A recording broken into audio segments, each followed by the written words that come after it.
کل سے ناول نیچے کمنٹ میں پن کیے گئے چینل پر اپلوڈ ہوگا۔ آپ سب سے گزارش ہے کہ اس چینل کو بھی سبسکرائب کر لیں۔ میں آج ماں سے بڑے دنوں بعد مل رہا تھا، تو اس لیے خود کو سج سنوار رہا تھا۔ دوسری طرف گاؤں میں صبح صبح افراتفری کا ماحول تھا۔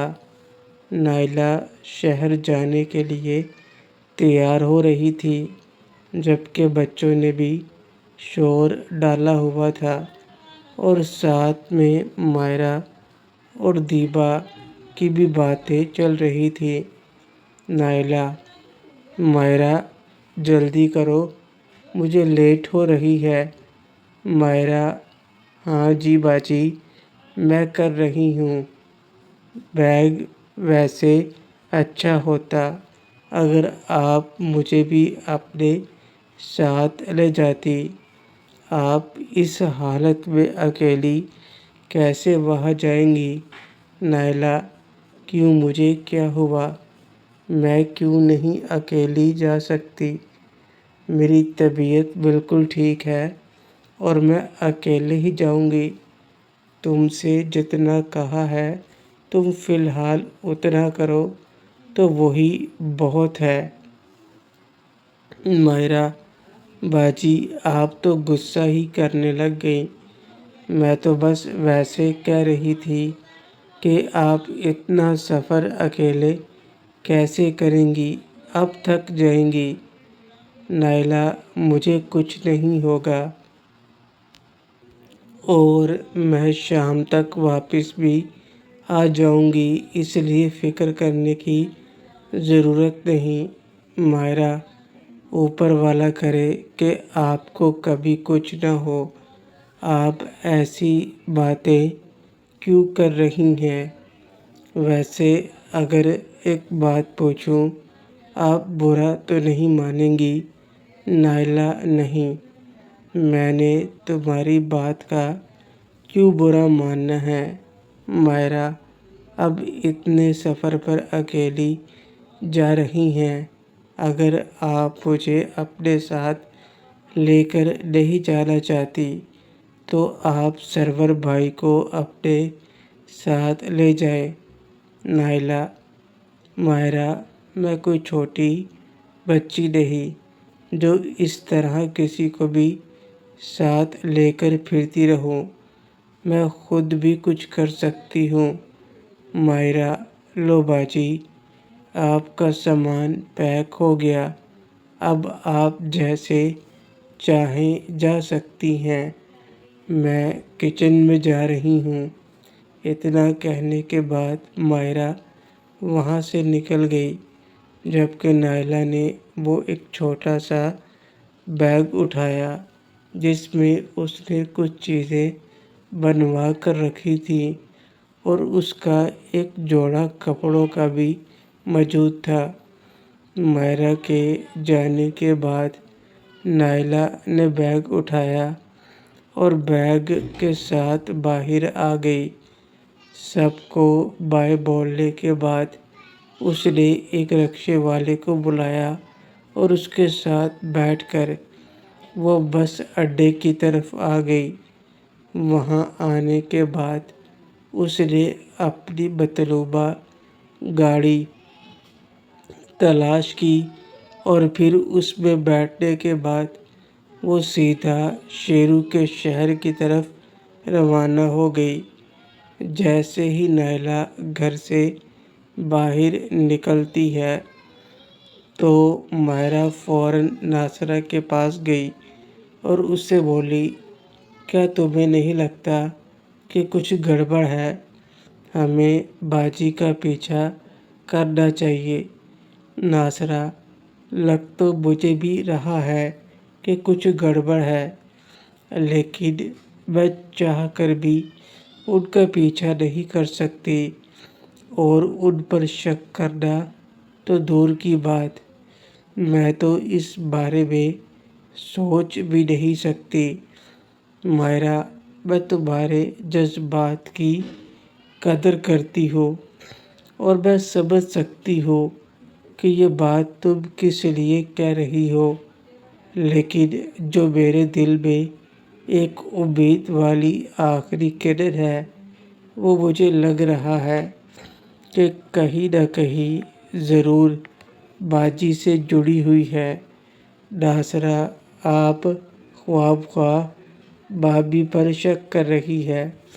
اگر کوئی ایسی ویسی بات ہوتی تو وہ ہمیں ضرور بتاتی، اور کوئی ایسی بات وہ چھپا بھی رہی ہے تو ضرور اس کے پیچھے کوئی بڑی وجہ ہوگی۔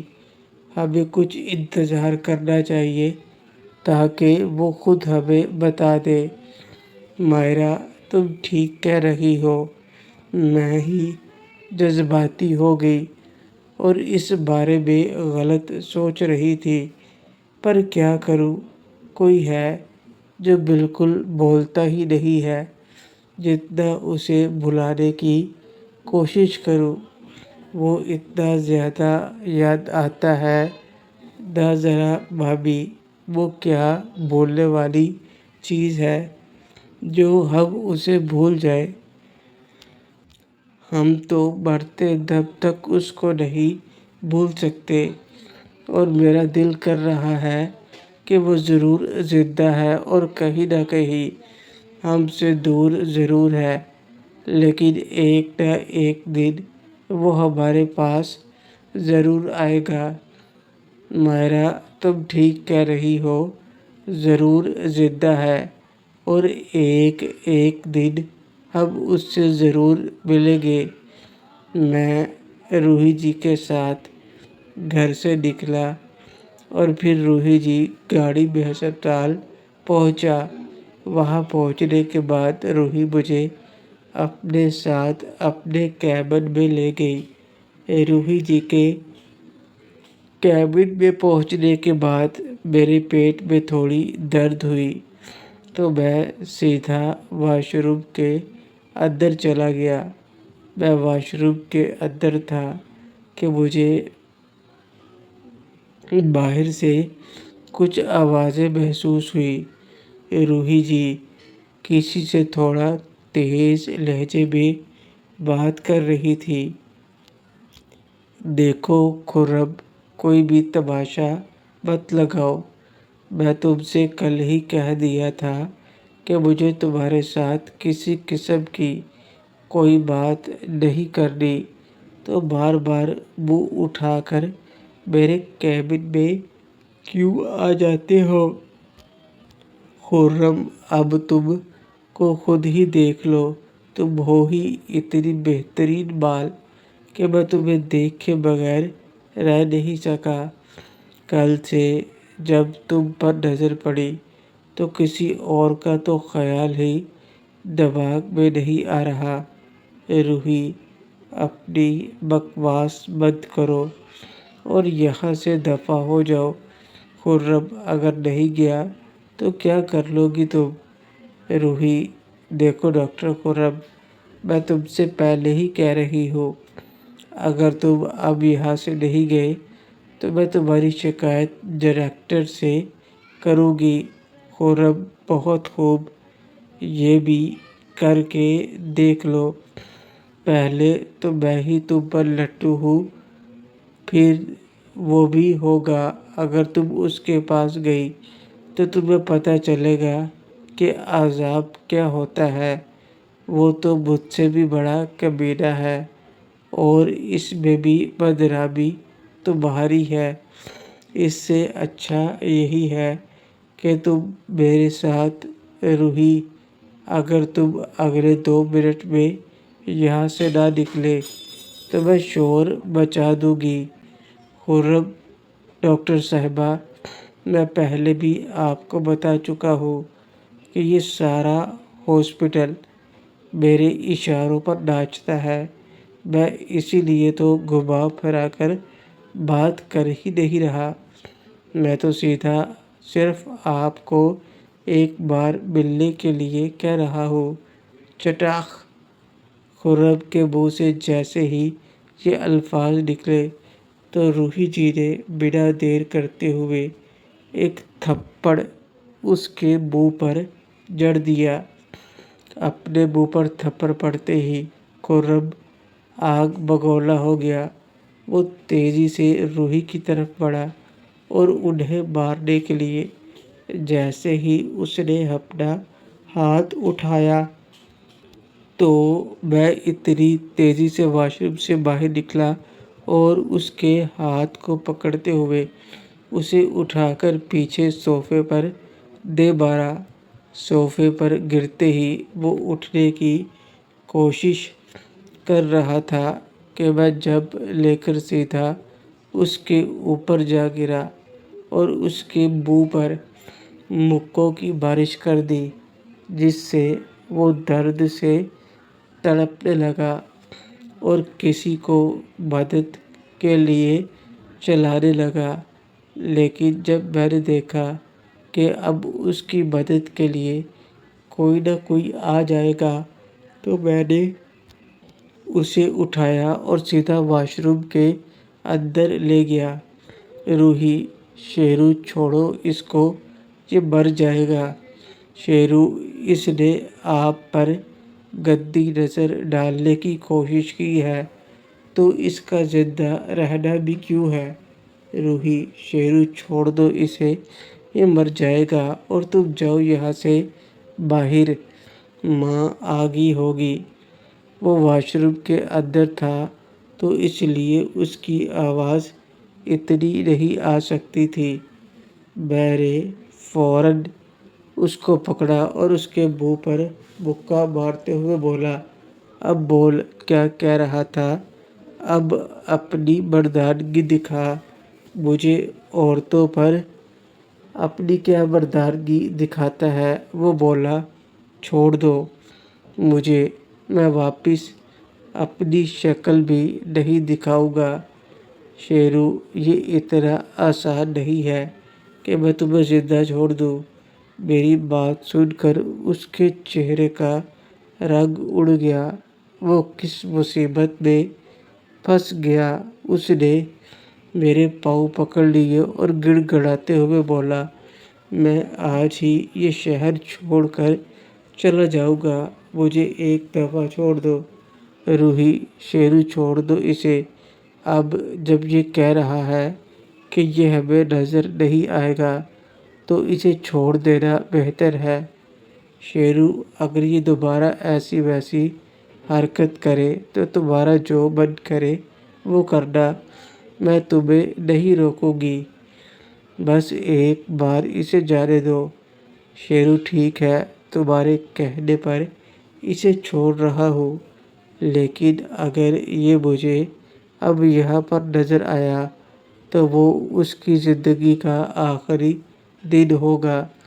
اس کے ساتھ ہی میں نے اسے اٹھا کر دیوار پر پٹکا اور وہ دروازے سے نکل کر باہر کی طرف بھاگ گیا۔ مجھے امید تھی کہ یہ باہر جا کر شور کرے گا، لیکن ایسا کچھ بھی نہیں ہوا۔ ہم کافی دیر اس کے کمرے کے اندر موجود رہے، لیکن ہمیں باہر سے کسی قسم کا کوئی شور سنائی نہیں دیا۔ روحی، میں جا کر کینٹین میں دیکھتی ہوں، مجھے امید ہے آپ کی ماں آ گئی ہوگی، میں بھی ساتھ چلتا ہوں۔ روحی، نہیں، آپ کے آنے کی ضرورت نہیں ہے، میں انہیں لے کر گاڑی میں آتی ہوں، اس کے بعد آپ کو بتاؤں گی اور آپ نیچے آ جانا اور گاڑی میں ہم سیدھا گھر جائیں گے۔ شیرو، لیکن میں بھی تو انہیں کینٹین کے اندر مل سکتا ہوں، اس میں اتنی کیا پیچیدگی ہے؟ روحی، آپ کے لیے یہ کچھ بھی نہیں ہوگا، میرے لیے یہ بہت ضروری ہے، میں کسی قسم کا کوئی رسک نہیں لینا چاہتی۔ آپ کی ماں جب یہاں پر آئی ہے تو ہو سکتا ہے ان کا پیچھا کرتے ہوئے کوئی یہاں تک پہنچا ہو، ہمیں ہر قسم کی احتیاط برتنی ہوگی۔ شیرو ٹھیک ہے، جیسے آپ کو بہتر لگے۔ مجھ سے بات کرنے کے بعد روحی جی وہاں سے اٹھی اور سیدھا نیچے چلی گئی، جبکہ میں وہاں بیٹھا انتظار کرنے لگا۔ ایک تو مجھے یہ پریشانی ہو رہی تھی کہ جیسے روحی جی باہر جائے گی، ہو سکتا ہے کوئی ہنگامہ کھڑا ہو جائے اور وہ دوبارہ روحی جی پر حملہ کر دے۔ روحی جی چلتی ہوئی کینٹین کے اندر پہنچی تو اس وقت جو جگہ نائلہ کو بتائی تھی، نائلہ اس جگہ پر موجود تھی اور ارد گرد دیکھتے ہوئے شیرو کو تلاش کر رہی تھی۔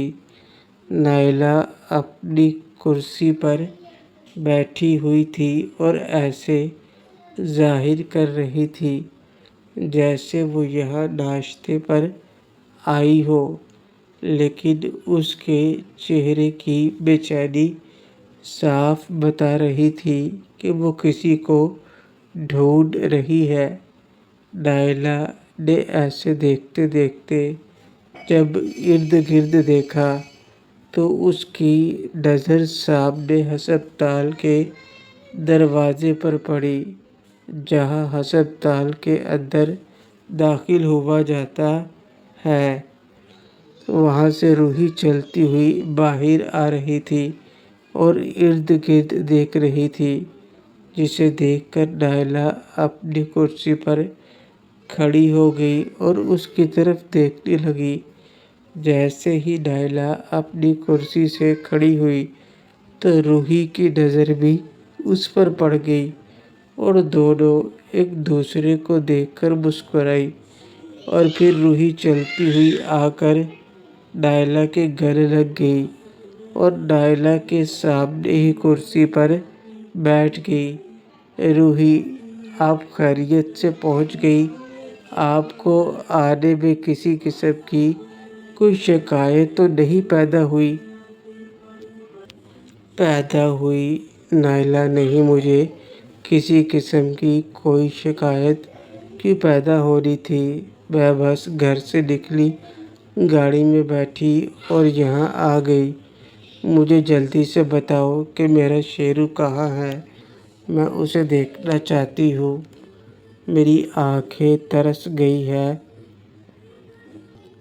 روحی، ہاں بالکل، کیوں نہیں، آپ آئیں میرے ساتھ، میں ابھی آپ کو اپنے کمرے میں لے کر جاتی ہوں جہاں شیرو بیٹھا ہے۔ نائلہ، تو چلو پھر دیر کس بات کی، ہم یہاں کس کا انتظار کر رہے ہیں؟ روحی، ہم یہاں کسی کا بھی انتظار نہیں کر رہے، چلو آ جاؤ، چلتے ہیں۔ اس کے ساتھ ہی دونوں اٹھی اور روحی کے کمرے کی طرف روانہ ہو گئی۔